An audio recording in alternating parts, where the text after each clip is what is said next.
In the last section, we learned how to find asymptotes if we're given a rational function. But what if we reverse the question and we ask a question, how do we construct a rational function if we're given asymptotes? So let us review what it actually means to have asymptotes.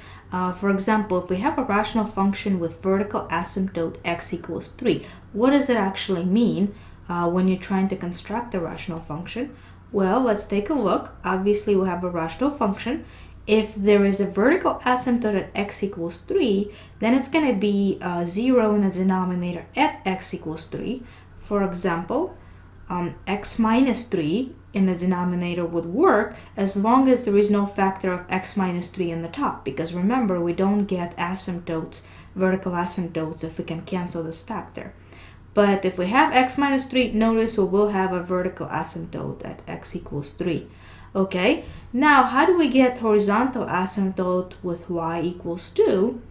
Well, if you recall, horizontal asymptote arises when x goes to infinity or negative infinity. How do we get it to be y equals 2? So when x is big, like really big, how do we get to be 2? Well, first of all, if you recall, the degrees have to be the same in order to get a horizontal asymptote that's not 0. And since the degree has to be the same, now notice if we have in the denominator, we have x minus 3, that's the degree 1. Then we have to have degree 1. We're going to put x on the top. But we want it to be y equals 2. If you recall, the leading coefficient over the leading coefficient, we need to have a 2 in front of the x.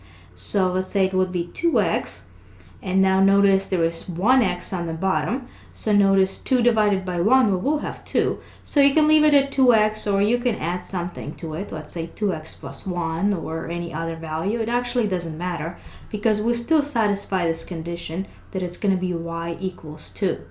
And so this is how we can construct functions. This kind of question actually reverses the situation, and this is good because this really reviews the situation or your knowledge regarding asymptotes. It really puts them to use and makes sure that you know what they actually mean in order to reverse the situation and construct the function given the asymptotes. That's it for this one.